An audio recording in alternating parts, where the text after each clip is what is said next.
नमस्कार दोस्तों, आज हम आपको बताने वाले हैं हांगकांग के बारे में, जिस पर चीन कब्जा करना चाहता है।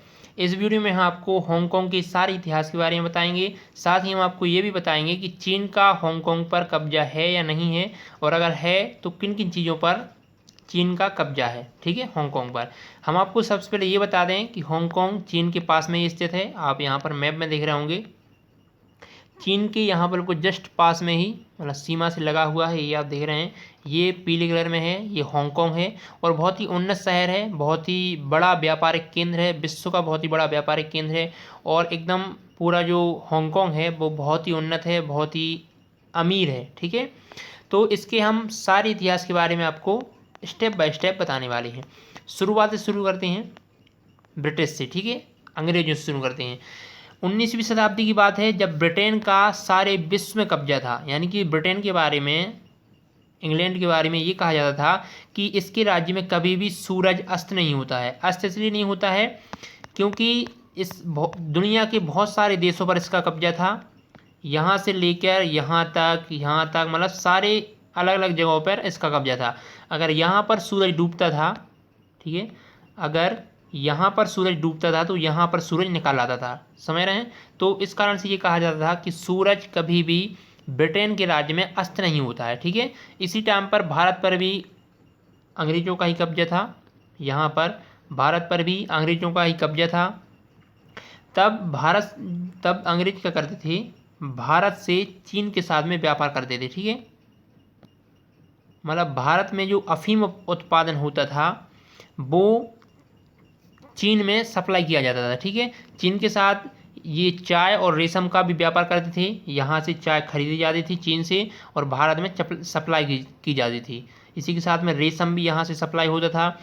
बदले में चीन क्या करता था, यहाँ से तंबाकू लेता था। ठीक है, भारत से तंबाकू का व्यापार करता था चीन, और चांदी भी लेता था। ठीक है, जो कि अंग्रेजों को पसंद नहीं आता था। ठीक है, अंग्रेज चाहते थे कि ज़्यादा से ज़्यादा मुनाफा कमाएं। ठीक है, इसलिए उन्होंने क्या किया, अंग्रेजों ने, कि भारत के किसानों को मजबूर करके, मतलब उन पर जुल्म करके यहाँ पर अफीम उत्पादन चालू किया। भारत में अफीम का उत्पादन चालू किया, और अफीम को वो बेचते कहाँ पर थे, चोरी छुपके से चीन में वो ट्रांसपोर्ट करते थे, मतलब बेचते थे। जिस कारण से धीरे धीरे करके चीन के लोगों को अफीम की बहुत ही ज़्यादा लत लग गई। लेकिन जब ये बात यहाँ की चीन के राजा को मालूम हुई कि अंग्रेज क्या कर रहे हैं, चीन के लोगों को अफीम खिला रहे हैं, ठीक है, तम्बाकू में मिला मिला के अफीम ये खिला रहे हैं और यहाँ के लोगों को आदी बना रहे हैं।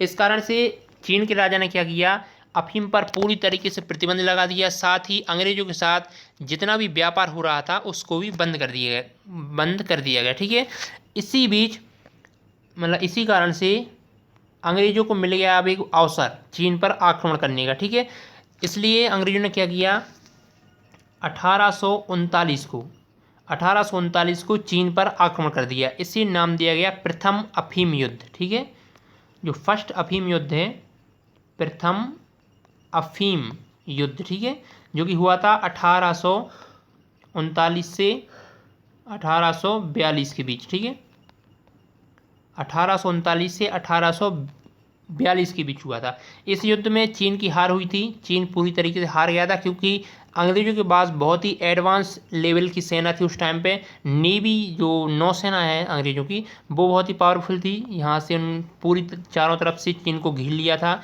इनके बंदरगाहों पर अंग्रेजों ने कब्जा कर लिया था। और इसी हार के बाद चीन को मजबूरन अंग्रेजों के साथ में एक संधि करनी पड़ती है, जिसका नाम था नानकिंग। नानकिंग एक जगह है, वहाँ पर संधि करनी पड़ी थी अंग्रेजों को चीन के साथ में। ठीक है, नानकिंग 1842 में ये संधि हुई थी। और इसी संधि के तहत अंग्रेजों ने ये मतलब ये जो द्वीप है, हांगकांग द्वीप है, ये वाला इलाका मांग लिया था। ठीक है, इसी संधि के तहत चीन को ये वाला इलाका अंग्रेजों को देना पड़ा था। यानी कि अब इस इलाके पर 1842 में इस इलाके पर अंग्रेज़ों का कब्जा हो चुका था। ठीक है, लेकिन अंग्रेज फिर भी नहीं माने। इस इलाके पर कब्जा करने के बाद उन्होंने मतलब दोबारा व्यापार चालू किया चीन के साथ, और धीरे धीरे करके दोबारा अफीम को वो ट्रांसपोर्ट करने लगे। अंग्रेजों ने धीरे धीरे करके यहाँ से फिर से अपना व्यापार स्टार्ट किया। फिर से वो चीन को अफीम देने लगे। इस कारण से फिर से यहाँ पर मतलब विवाद उत्पन्न हुआ। यहाँ का राजा नहीं चाहता था कि अफ़ीम यहाँ से भारत से होके चीन में जाए, क्योंकि वहाँ इससे उनको नुकसान बहुत ज़्यादा हो रहा था, क्योंकि ना तो वो अफ़ीम पर टैक्स देते थे, चोरी छुप के ट्रांसपोर्ट करते थे, ठीक है, चोरी छुप के ट्रांसपोर्ट करते थे, चोरी छुप के बेचते थे। इस कारण से चीन की जो मतलब चीन का जो राजा है उसको बहुत बड़ा नुकसान हो रहा था।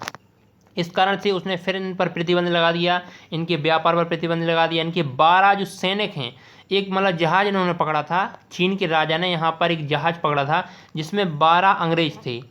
12 जो अंग्रेज थे जो व्यापार के उद्देश्य से मतलब चीन में गए थे, उनको गिरफ्तार कर लिया था।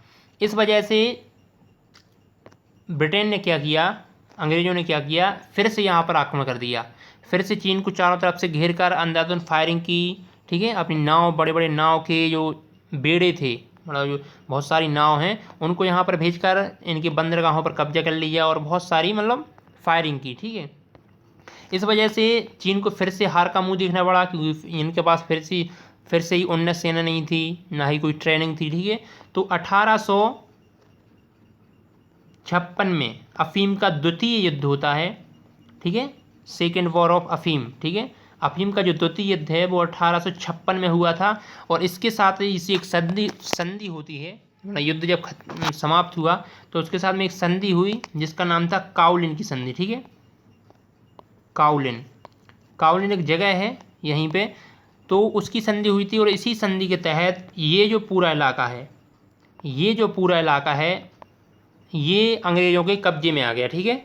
इस इलाके को अंग्रेज़ों ने पूरी तरीके से अपने कंट्रोल में ले लिया, ठीक है। इसके बाद एक और युद्ध होता है अंग्रेज़ों और चाइना का, ये होता है 1898 में। 1898 में भी एक युद्ध होता है। इस युद्ध के तहत मतलब चीन को हार का सामना ही करना पड़ता है, और इस युद्ध के तहत ये जो पूरी जगह है, ये पीले कलर में जो अभी हाल ही का हांगकांग है, ये पूरी जगह 99 साल के लिए अंग्रेज़ों को लीज पर देनी पड़ती है चीन को। मतलब 99 साल तक अंग्रेज जैसा चाहें इस जगह का उपयोग कर सकते हैं पूरी तरीके से, ठीक है। तो लीज पर दे दिया गया इस जगह को, ठीक है। लीज पर लेने के बाद मतलब इस पूरे समझौते को नाम दिया गया convention for the extension of Hong Kong, ठीक है। Convention for the extension of Hong Kong, इस पूरे समझौते को ये नाम दे दिया गया। इस समझौते के तहत अंग्रेजों के पास ज़मीन मतलब पूरी तरीके से हांगकांग कब्जे में आ गया था। अंग्रेजों ने इसका बहुत ही अच्छे तरीके से एक व्यापारिक केंद्र की तरह इसका उपयोग किया। यहाँ से वो बहुत सारे देशों में व्यापार करते थे, और इसी व्यापारिक उन्नति के कारण यहाँ पर बहुत सारी सड़कें बनवाई गई, अच्छे अच्छे रोड बनवाए गए, बहुत सारी बिल्डिंग बनवाई गई, और नए नए तरीके के बंदरगाह बनवाए गए, बंदरगाहों को डेवलप किया गया। इस कारण से ये बहुत ही बड़ा व्यापारिक केंद्र बन गया था, और उन्नत दिन पर दिन होता गया, ठीक है। बहुत अच्छे तरीके से इसको उन्नत किया गया। लेकिन दिक्कत ये हुई, ठीक है, दिक्कत कहाँ से शुरू हुई, जब द्वितीय विश्व युद्ध हुआ, ठीक है, जो सेकेंड वर्ल्ड वॉर है, सेकेंड वर्ल्ड वॉर जब हुई, तो सेकेंड वर्ल्ड वॉर में क्या हुआ था कि अंग्रेज तो जीत गए थे, लेकिन अंग्रेज़ों को बहुत ज़्यादा नुकसान का सामना करना पड़ा था, क्योंकि इन्हीं की धरती पर मतलब अंग्रेज़ों की जगह पर ही यूरोप में ही युद्ध लड़ा गया था। इस कारण से इंग्लैंड को बहुत सारा नुकसान हुआ, और धीरे धीरे इनको अब समझ में आने लगा कि अब ज़्यादा देर तक हम हांगकांग पर कब्जा करके नहीं रख सकते हैं, ठीक है, क्योंकि इनकी स्थिति बहुत ही ज़्यादा कमज़ोर हो चुकी थी। तो धीरे धीरे करके लोगों ने यहाँ पर विद्रोह चालू किया, आंदोलन हुए। ये सब होने के बाद 1997 में क्या हुआ था, 1997 में 99 साल की जो लीज की अवधि थी, 99 साल पे जो उनने किराए पे ज़मीन ली थी हांगकांग की, इसकी भी सीमा समाप्त हो चुकी थी 1997 में, ठीक है। इसके भी अब मतलब दिन ख़त्म हो चुकी थी। इसलिए 1997 में अंग्रेज़ों ने ये हांगकांग जो द्वीप है, ठीक है, हांगकांग जो द्वीप है ये वाला, इसे चीन को सौंपने का निर्णय ले लिया, ठीक है, यानी कि हम इसे अब चीन को सौंप देंगे। लेकिन इसके तहत एक समझौता हुआ जो भारत पाकिस्तान के टाइम पे हुआ था जम्मू कश्मीर को लेके, वैसे ही कुछ यहाँ पर समझौता हुआ था कि आप इस पर मतलब सीधा कब्जा नहीं करेंगे 50 साल तक। इनकी बातों को आप ध्यान सुनिए, जो इनके समझौते के तहत हुआ था कि 50 साल तक आप इसको एक राजनीतिक स्वतंत्रता देंगे। राजनीतिक स्वतंत्रता का मतलब यहाँ पर ये है कि आप कभी भी इसे अपने क्षेत्र में नहीं गिनेंगे कि ये हमारे कब्जे में है, ठीक है। ना ही इसका जो एक खुद की जो एक पहचान है उसको आप नहीं मिटने देंगे, यानी कि इसकी जो राजधानी है वो रहेगी, इसका जो फ्लैग है, झंडा है, वो रहेगा, ठीक है। इसका झंडा मैं आपको बता देता हूँ, ये इसका झंडा है, ठीक है।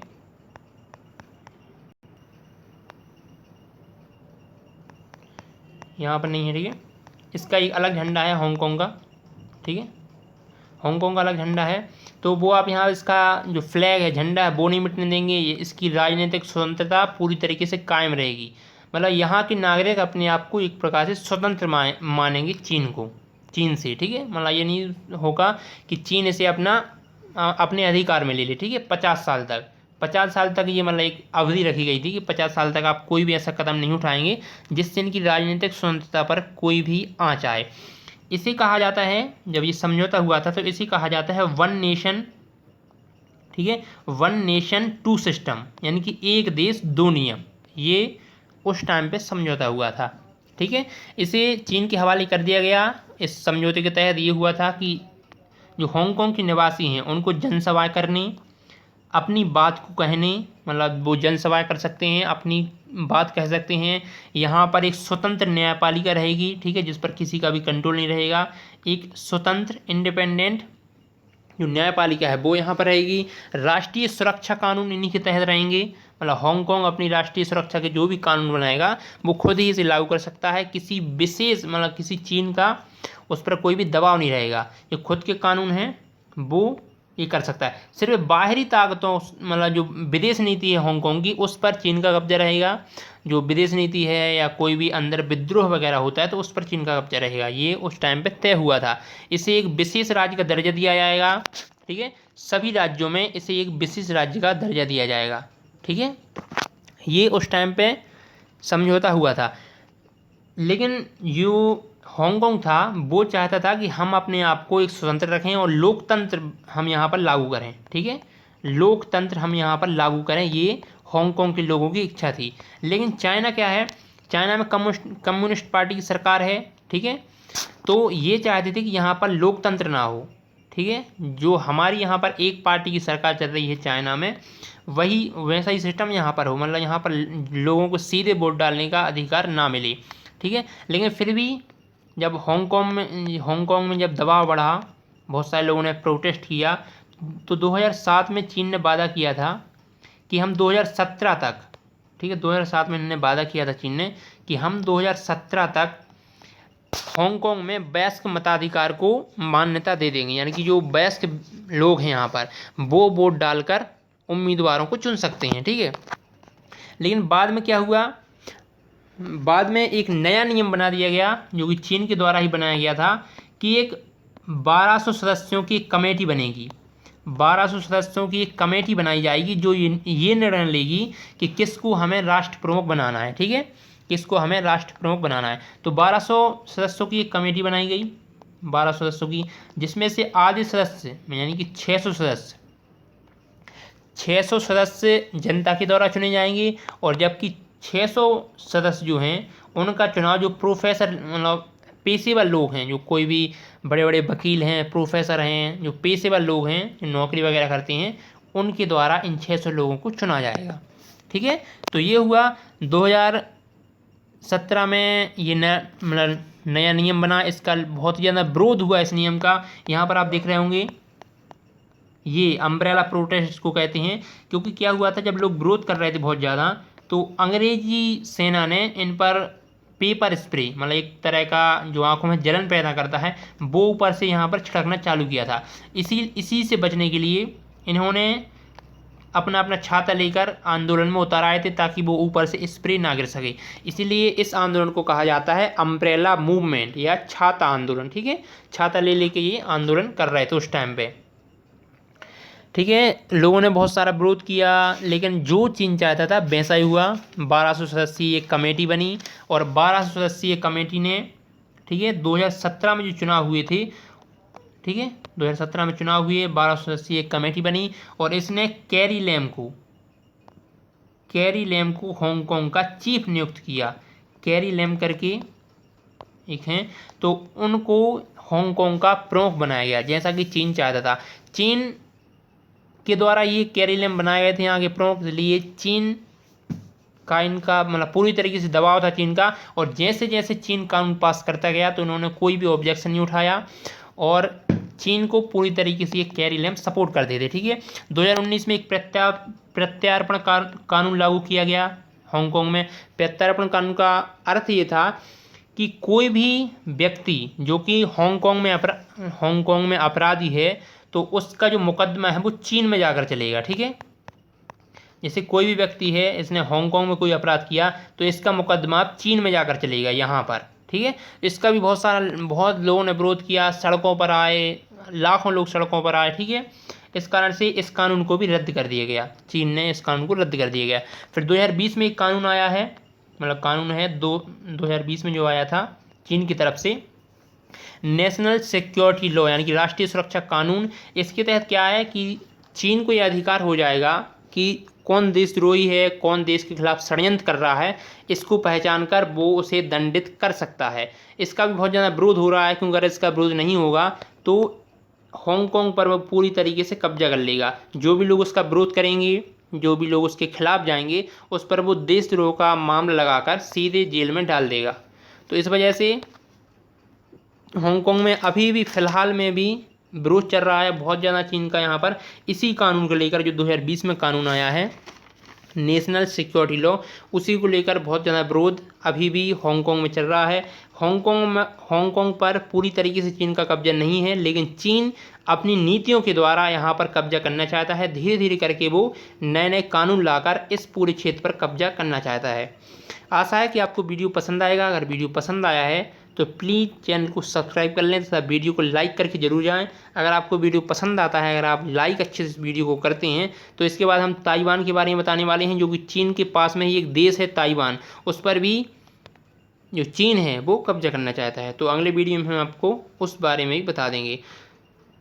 धन्यवाद, मिलते हैं अगले वीडियो में।